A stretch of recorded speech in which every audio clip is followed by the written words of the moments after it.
یہ کہیں نہیں لکھا قرآن کریم میں کہ جو بندوں نے افترا کیا تھا اس کی بھی تصدیق کرتا ہے. اس لیے لفظ مصدق کو خوب سمجھ لینا چاہیے کہ تصدیق کلام الہی کی کرتا ہے، نہ کہ یہود احبار کے کلام کی تصدیق کرتا ہے یا اور دوسرے نفسانی خیالات کو خدا کی طرف منسوب کرنے والوں کی تصدیق کرتا ہے. بس کوئی اعتراض کا کہیں بھی محل نہیں، کوئی موقع نہیں ہے.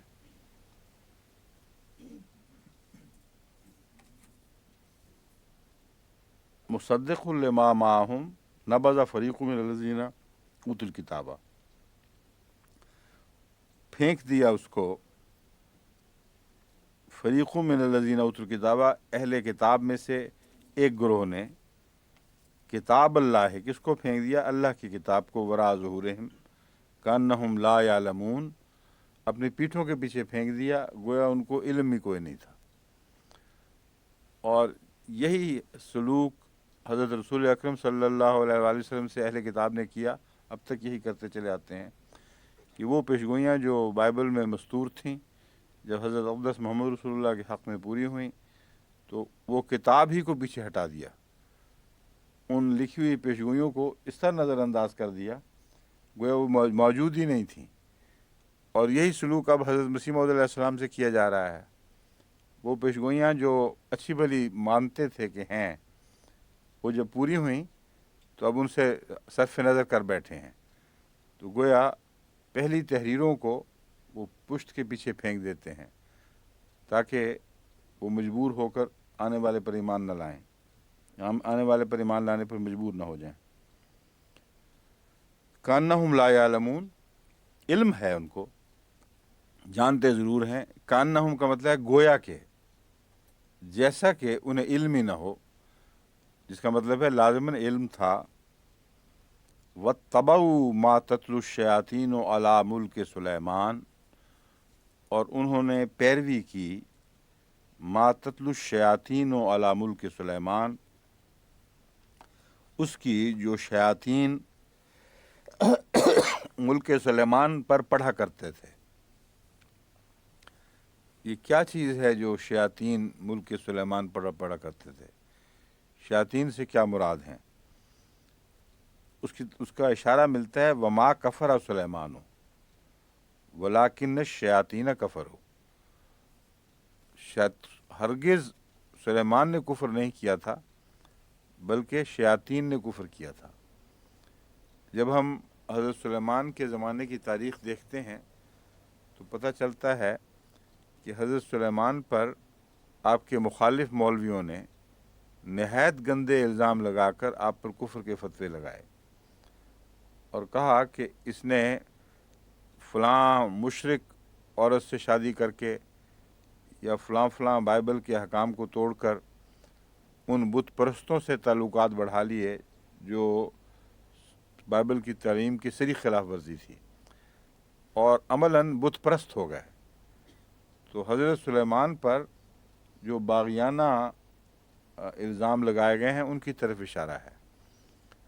فرمایا کہ جھوٹ بولتے ہیں یہ باغی تھے بدبخت جو ملک میں پروپیگنڈا کر کے فتنہ پیدا کرنا چاہتے تھے اور حضرت سلیمان کے خلاف بغاوت کرنا چاہتے تھے. تو شیاطین باغی لوگ، شیطان ہوتا ہی باغی ہے، شیطان کا لفظی ترجمہ ہی بغاوت کرنے والا اور سرکشی کرنے والا. تو یوں کہیں گے کہ سرکش لوگوں نے یا باغی لوگوں نے جو کچھ پڑھا شیطان ملک سلیمان پر، پڑھا کا مطلب ہے پروپیگنڈا کیا اور کثرت سے لوگوں میں یہ باتیں مشہور کیں. کیا باتیں تھیں؟ کہ سلیمان کافر ہو گیا ہے، سلیمان نے بائبل کی تعلیم کو نظر انداز کر دیا ہے اور خود بت پرست ہو چکا ہے. یہ بائبل میں تفصیل موجود ہے اور بائبل میں نعوذ باللہ من ذالک سچی حکایت کے طور پر درج ہے. یہ نہیں ہے کہ الزام لگایا تھا، بائبل کہتی ہے کہ ہاں ایسا ہوا تھا، جس کا مطلب یہ ہے کہ یہ شیاطین جو تھے انہوں نے بائبل میں دخل کیا. اب تصدیق کا مضمون اس سے کھل گیا. قرآن کریم مصدق ہے ان شیطانوں کا، تو مصدق نہیں ہے، مصدق ہے کلام الہی کا اور انبیاء کا. شیاطین کا مصدق کیسے ہو سکتا تھا؟ بس جب قرآن کریم اس کو رد کرتا ہے ان الزامات کو، تو انبیاء کو پاک قرار دیتا ہے اور ان شیاطین کی نفی کرتا ہے، نہ کہ کلام الہی کی جو پہلے بزرگوں پر، پہلے انبیاء پہ اترا تھا۔ تو ان معنوں میں مصدق لفظ جو ہے وہ قابل توجہ ہے، اور آگے اس کی مثال ہے کہ مصدق کن معنوں میں۔ اب تاریخ جو نئی تحقیق ہوئی ہے بائبل پر یا عہد نامہ جدید پر میں کہنا چاہیے، وہ کہتے ہیں جو کچھ بھی مسیح کی طرف منسوب کیا گیا ہے اس میں 20% سے زائد مسیح کا کلام نہیں ہے۔ وہ سب فرضی قصے مسیح کی طرف مشہور ہوئے ہیں۔ جو تحقیق انہوں نے کی ہے نئے طریقوں سے، اس میں وہ کہتے ہیں 20% of all that is attributed to Jesus Christ is true, the rest is just gossip۔ تو اس سے پتہ چلا کہ یہ جو مستشرقین تھے، رسول اللہ صلی اللہ علیہ وسلم پر الزام لگانے والے، کہ ایک طرف تصدیق کرتے ہیں دوسری طرف انکار کرتے ہیں، کسی ایک چیز کی بھی کبھی انکار نہیں کیا جو تصدیق کے لائق تھی۔ سچائی کی تصدیق کی ہے، جھوٹ کا انکار کیا ہے۔ وما کفر سلیمان، سلیمان نے کفر نہیں کیا۔ ما دو طرح سے استعمال ہوتا ہے، ایک موصولہ جو کے معنوں میں، اور ایک نافیہ نفی کے معنوں میں جو لا کا معنی رکھتا ہے اپنے اندر۔ تو یہاں نفی کے معنوں میں ہے وما کفر سلیمان، سلیمان نے کفر نہیں کیا، ولیکن الشیاطین کفروا، بلکہ یہ تو شیطان تھے جنہوں نے کفر کیا۔ یعلمون الناس السحر، وہ لوگوں کو سحر سکھاتے تھے۔ سحر کا مطلب ایک تو جادو ہے، دوسرے جھوٹی باتیں جن کے ذریعے وہ کوئی اپنے مقاصد کو حاصل کر سکیں۔ تو حضرت سلیمان کے خلاف جو بھی باغیانہ باتیں پھیلاتے تھے اور ان کو طریق سکھاتے تھے کہ کس طرح تم پروپیگنڈا کرو گے تو ملک میں بغاوت ہو جائے گی، یہ اس کی طرف لفظ سحر اشارہ کر رہا ہے۔ لیکن اس زمانے میں سحر کا مضمون چلتا تھا، کئی جادو ٹوٹکے بھی ہوتے ہوں گے، وہ بھی سکھاتے ہوں گے کہ یہ باتیں کرو تو پھر سلیمان کی حکومت ٹوٹ جائے گی۔ وما انزل علی الملکین، ملکین ببابل ہاروت و ماروت، اور وہ بھی جو اتارا گیا ملکین پر، دو فرشتوں پر جو بابل کے رہنے والے تھے، اور ان کا نام ہاروت اور ماروت تھا۔ یہ بھی حضرت سلیمان کے زمانے سے وابستہ قصہ ہے۔ وما يعلمان من احد حتى يقولا انما نحن فتنة فلا تکفر۔ دو قسم کی الگ الگ باتیں وہاں پیدا ہوئی ہیں، ایک وہ جو مخالفانہ کوششیں تھیں، اور ایک وہ جو تائیدی کوششیں تھیں حضرت سلیمان اور انبیاء کے حق میں۔ وہ جو کوششیں تھیں اس میں فرشتے مراد فرشتہ سیرت انسان، ایسے نیک لوگ ملوث تھے جن کو خدا تعالیٰ اپنی طرف سے وحی فرماتا تھا اور کہتا تھا کہ یہ جوابی کارروائی کرو، اس طرح ان فتنوں کا مقابلہ کرو، اور وہ اس کو بصیغہ راز رکھنے کی تاکید کیا کرتے تھے، کیونکہ جو جوابی کارروائی تھی نہیں پسند کرتے تھے کہ دشمن کو پتہ چلے، اور اس کے نتیجے میں انہوں نے بھرپور مقابلہ کیا ہے۔ چنانچہ قرآن کریم فرماتا ہے وما يعلمان من احد، اچھا وہ بعد میں آئے گا، پہلے یہ لفظی ترجمہ کر لیجئے۔ وما انزل علی الملکین ببابل ہاروت و ماروت، اور دو فرشتوں پر جو بابل شہر کے رہنے والے تھے، اور ہاروت اور ماروت ان کا نام تھا، ان پر جو کچھ اتارا گیا۔ وما يعلمان من احد حتى يقولا انما نحن فتنة فلا تکفر۔